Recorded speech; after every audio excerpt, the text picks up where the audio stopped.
Hi everyone, welcome back to my channel. Today's video is going to be a very overdue empties, declutters, and pans video. I have not done one of these videos since July, I think, maybe even the beginning of August. So it's been a busy time. I have not had as much extra time for filming YouTube videos as I would like, but I've still been using up things here and there. I just did a huge declutter on my channel of my full makeup collection, so there aren't many declutters in today's video. I'll have those declutter videos linked in the description box for you if you're looking for some declutter inspiration. And then I've also hit a couple of pans and finished up some products. As per usual, I've got some skincare, some hair care, and most exciting of all, so I'll save it to the end, some makeup. So let's just start. Let's get into it. I think I'll start with the hair care. So the first thing I have to show you is the Herbal Essences Clarifying Tea Tree Shampoo. So this is not a shampoo that I would use every day, but every few washes if I felt like there was product buildup on my hair, or my hair was just extra greasy or, sweaty from working out or dirty. I do sometimes like to have a clarifying shampoo in the rotation. I don't always have one, but I felt like this one was pretty good. It definitely got my hair clean. I don't feel like it stripped my hair too much. Some clarifying shampoos can really, really strip your hair and leave the ends just totally feeling like straw. And I didn't feel that way with this one. So I feel like this is a pretty good, affordable, budget-friendly clarifying shampoo that you can just pick up at like the grocery store or whatever. I would repurchase this in the future. I'm not missing a clarifying shampoo right now in my routine, but if I start to feel like I need one again, this might be one that I would look at picking up just because it's so affordable and so widely available. Next up, we have a couple of skincare items. I finished up another one of the Garnier micellar cleansing water. I've used so many of these in my day. I like to do a cleanse with this as my first step. For a while there, I was getting into a lot of cleansing oils and cleansing balms, but somewhere along the way, I started to feel like they were irritating my eyes and maybe even clogging my pores a little bit. So I just figured I would switch back to this for a bit and see how I liked it, and I have been really enjoying using this to remove my makeup before going in with my cleanser at night. And this is the one that's for all skin types, even sensitive skin, so this one doesn't sting my eyes, which is really, really nice. I feel like you probably know about the Garnier micellar water. You probably don't need my review of it, but in case you were curious, I do like this. It doesn't sting my eyes or irritate my skin, and I would repurchase it again. I'm not going to get this one too close to the camera because it looks disgusting, but I also finished up a cleanser. This is the Vanicream Gentle Facial Cleanser, and I think I've been like reaching for it mid-face wash with makeup on my hands, which is why the bottle looks a little bit grimy. But I absolutely loved this cleanser. I actually found it at TJ Maxx. So if you see it at TJ Maxx or Marshall's and you're like me and you have sensitive skin or really, really dry skin, definitely pick it up. I'm not sure how much it retails for. It looks like I bought it for $8.99, which seems a little bit expensive for Vanicream, but I really love Vanicream's products because I have sensitive skin. They are, approved by the National Eczema Association, so you can really kind of count on them. They don't have any dyes or fragrance. No lanolin, parabens, formaldehyde, or other preservatives in their products. So I've used this, and I've also used their moisturizing cream in the past, and I feel like Vanicream is just a really excellent brand. This is not a super foaming cleanser, so if you are, looking for something that takes your makeup off with it, I would not recommend this. But if you're looking for something that's a really gentle, either cleanse in the morning or second cleanse in the evening after removing your makeup, I would 100% recommend this, especially if you're sensitive or dry, because it doesn't strip your skin, it doesn't foam up or leave your skin feeling tight. It is very, very gentle, and there's no fragrance, which is really nice. So I really miss this. I've been using other cleansers in my routine that I just have in like back stock, but I would 100% repurchase this. I love it. And then the last thing for skincare is I used up a mini of the Glow Recipe Watermelon Glow PHA plus BHA Pore Tight Toner. It says it's hydrating and pore refining with hyaluronic acid, cactus water, and willow bark.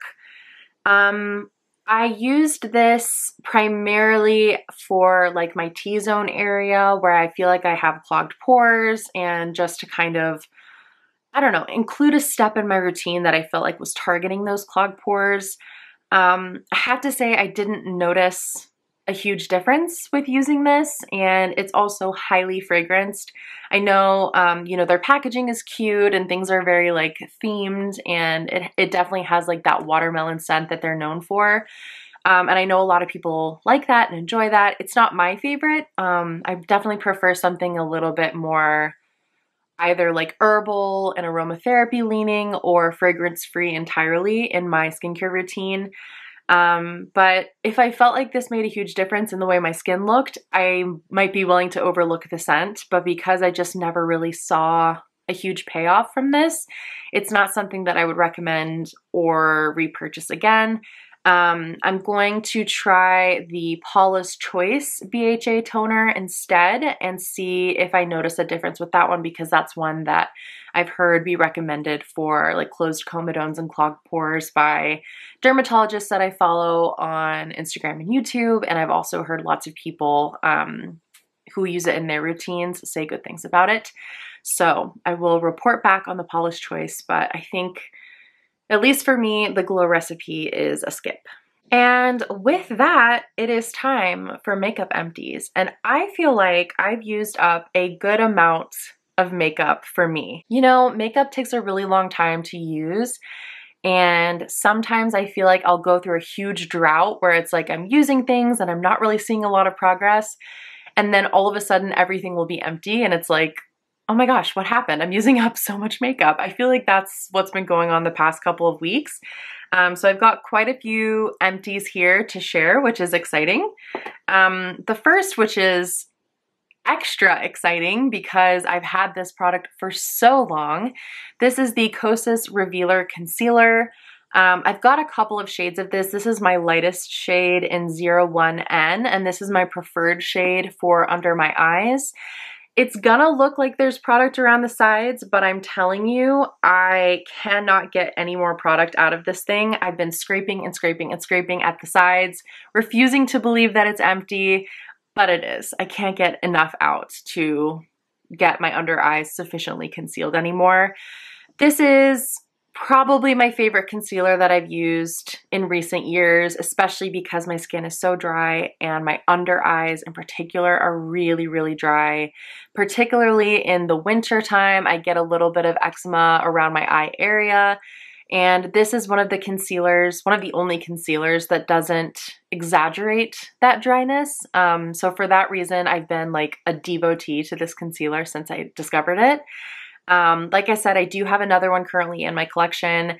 I feel like there's been a ton of this kind of concealer coming out in the makeup world recently. I know Tower 28 launched one. I think the new Natasha Denona concealer is supposed to be a really hydrating concealer. So I would definitely repurchase this, but I feel like since this got really popular and went viral, there have been some other alternatives that have popped up on the market that I would be interested to try. So, but I feel like this is a good one to just have in your collection, especially if you're dry under the eyes and you want something that's a little bit more hydrating but still has coverage and that lasts well throughout the day. The other more hydrating under eye concealer that I have is the Glossier Stretch Concealer. And there are some days where I feel like the Stretch Concealer is the only thing that will do because my skin is just flaky and dry. But the problem with the Stretch Concealer, at least on me, is the wear time is not great.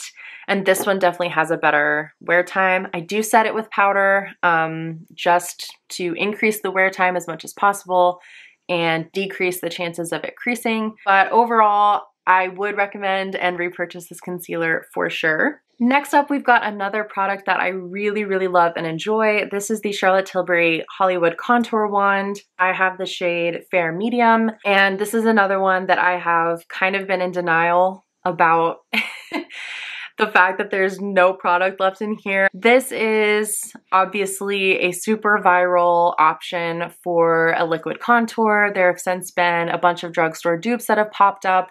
The Milani, the e.l.f., the Flower Beauty. I think all of the dupes are good, but I still think there's something very unique about this particular formula.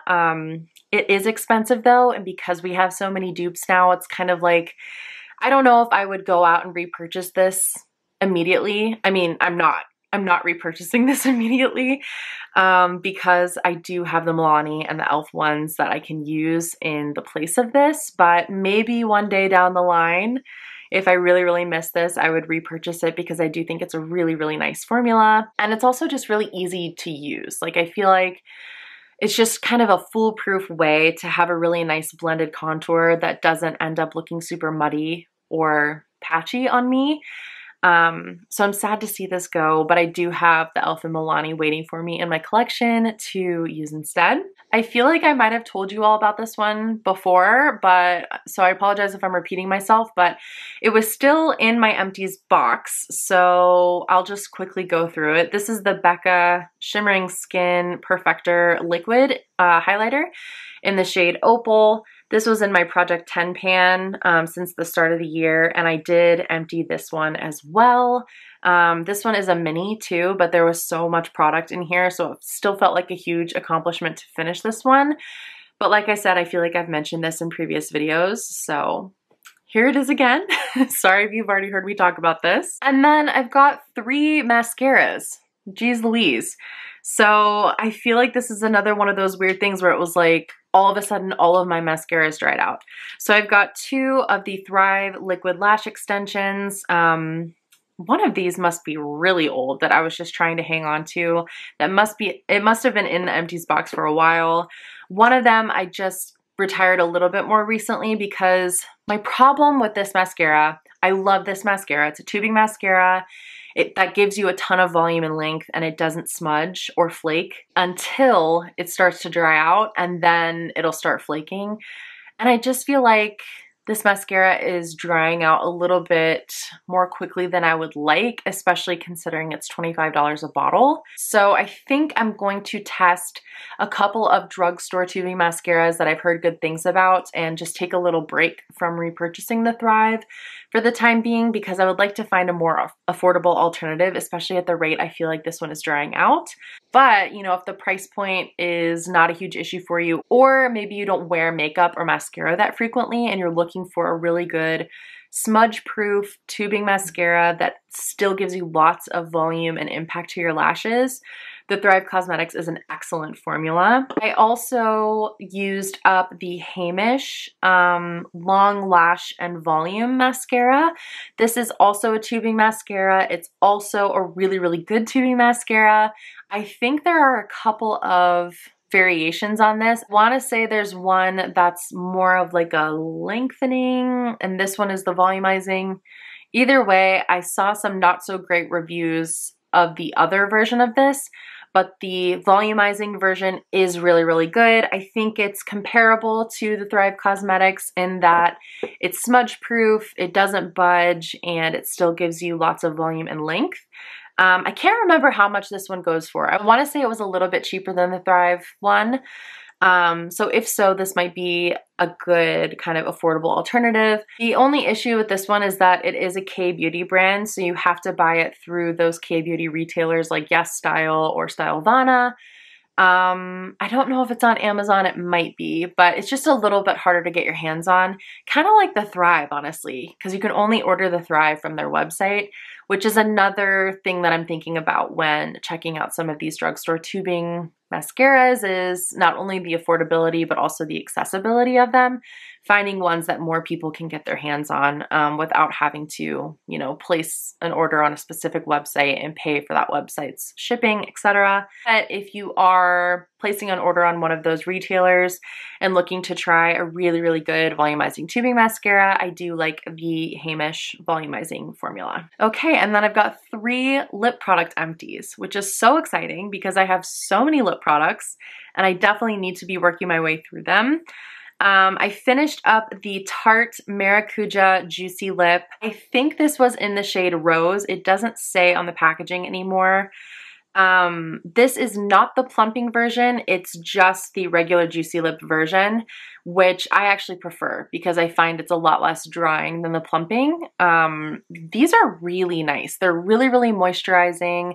I love the shine that they give to the lips, and they just feel very comforting and nourishing. The only thing that prevents me from wanting to repurchase these is this stupid packaging, which has a clicker on the bottom that you're supposed to use to push the product up.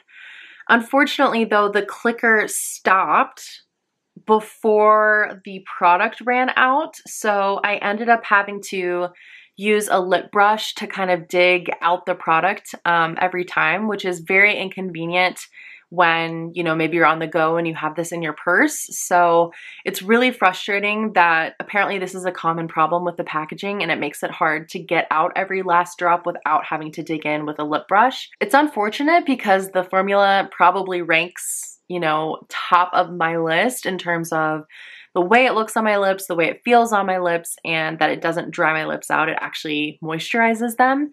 But I don't know if I would recommend this because they're pretty expensive. I mean, it's Tarte and the packaging is kind of a pain. So I was happy to have this finished up because it was a bit of a pain to have to use a lip brush and not be able to take this with me on the go. But formula-wise, I did like it. So I think I still have one of these in my collection, and it'll be interesting to see if the packaging does the same thing that this one did, or maybe it'll work as it's supposed to and I'll be able to just click it up all the way. If the other one doesn't have that same packaging flaw, I would feel a lot better about recommending it to you than if I know for sure that this packaging just always sucks. This one is another sad one because this is definitely top of my list in terms of favorite lip product formulas. It's the Summer Fridays Lip Butter Balm. I had the shade Vanilla Beige. Just a dream. I absolutely love this formula, and I was trying so hard to get out every last drop of this because it is a little bit expensive for what it is. It's basically just a lip balm with a tiny bit of tint to it, but it's such a nice, again, just comforting, nourishing formula on the lips, really hydrates, and it also looks beautiful. It looks like a gloss, but it feels like a really nourishing balm or almost like a lip mask. I know they have come out with lots of shades in this since I purchased this one, and if I wasn't on a no-buy right now, I would 100% be buying one of the sets that's available at Sephora. I think it has 3 shades in it. So for those of you who maybe are looking for a gift idea or a gift for yourself, 100% stand behind this formula. It's so, so good. They have so many pretty shades, and honestly, I would just buy the clear for how much I love this. I love how convenient it is. I love that it's a little squeezy tube. You can put it in your purse. I've even used this at night before bed, even though it has a little bit of a tint to it, just to keep my lips hydrated overnight. If I were buying makeup right now, I would repurchase this in a heartbeat. I'd probably buy 2 or 3 in lots of different shades. So you know I love it. And one day I will be buying another one of these because I do miss it in my routine and in my collection. And then the last empty is one that I just finished up in my Graveyard Project pan, which is the Laura Mercier Lip Glacé in the shade Bear Baby. This is a lip gloss that I've repurchased multiple times in this exact same shade. It used to be my favorite lip gloss. It's not really my favorite lip gloss formula anymore. And I've also had this one in my collection for a really long time, so I'm happy to have finished this up and to be moving it out so that I can work on other things. It's just a really light, milky, baby pink shade. You can see there's still some product clinging to the sides, but I have been scraping at these sides for over a month now, so I think there's just some product that's gonna live on the sides of this bottle. But I feel comfortable calling this an empty, and I'm excited to get another lip gloss finished up and out of my collection. And then speaking of my Graveyard Project pan, we can move to the declutters now. Like I said, I just did a full collection declutter in 2 parts that I will have linked in the description box if you're interested to see the other things that I've been decluttering since the last time I made one of these videos. But I just filmed the finale of my Graveyard Project pan, and I will be decluttering one of the products from that project, which is the Kosas 10 Second Eyeshadow in the shade Copper Halo. This is old, it's expired, and it started to really irritate and sting my eyes, which is a good sign to me that I probably don't need to be keeping it in my collection and putting it on my eyes anymore. This is the original Kosas formulation of this product before they reformulated, so you know it's old. And I really enjoyed this. I enjoyed the color of it. It was a really nice orangey, kind of burnt orange copper shade. I really liked the formula of it. It was very thin on the eyes, but it did not crease on me. I can't speak to the current version of this product that Kosas has and that they're still selling. I've heard some not so great reviews of it. So purchase at your own peril, but for what it's worth, I did have a good experience with this product. It's just time for it to go. So this is going to be decluttered. And then another declutter that I think I had already technically decluttered before I filmed my full collection declutters was this brow gel that I said I was going to use in my Project 10 pan, and I still need to film an update for that project. But this is just kind of trash. It's just not a good brow gel. This is from Trust Fund Beauty, and it's just their clear brow gel that I got in an Ipsy box. It's so bad that I can't even get myself to want to use it just for the sake of using it, because it does nothing. Like, I already have brows that don't want to stay up, but this almost weighed them down even more so that they were like pointing down. I tried putting multiple layers of this on my brows and kind of hoping that that would hold them in place, but it almost like disintegrates into thin air, and it's like I didn't even put anything on my brows, or like I put like coconut oil on my brows, something that really just makes them sink. So I am no longer forcing myself to use this and having a subpar brow game because of it. So this is another one that's going to be decluttered. So we've done empties, we've done declutters. That means there's only one category left, which is pans, which is my favorite category because who doesn't love seeing a shiny pan as proof of all of your progress on your makeup products? So another one from my Graveyard Project 10 pan finale, which I will also link in the description box if you missed it. It is my Becca Mini Shimmering Skin Perfector in Opal. I had been working on this since May, and my goal in that project was to hit pan, and I finally did. So I'm going to show it off in this video just like I did in my finale video because I'm very proud of it. This is the only powder highlighter pan that I've ever hit, and it's definitely the only highlighter in my collection with pan. So I was just really excited about this one. I was multitasking it as a highlighter for my cheeks and also for my inner corners, and I'm sure that is what helped me be able to even hit the pan in this one. But there's still tons of products left to go. So yeah, I'll be excited to see if I can expand this pan maybe next year. And then I did hit another eyeshadow pan, which I'm excited about. This one comes from my Huda Beauty Mercury Retrograde palette, and I actually just hit this pan today. So this is a brand new pan that you may have seen if you're on my Instagram stories. But I hit pan in the kind of lid setting shade in this palette, which is the shade Momentum. And there she is. There's that pretty little reflective pan. So I will rotate this one out and rotate in another lid setting shade from another one of my palettes, which is what I like to do to consistently be hitting pans in my collection because those lid setting shades are some of the easiest pans to hit.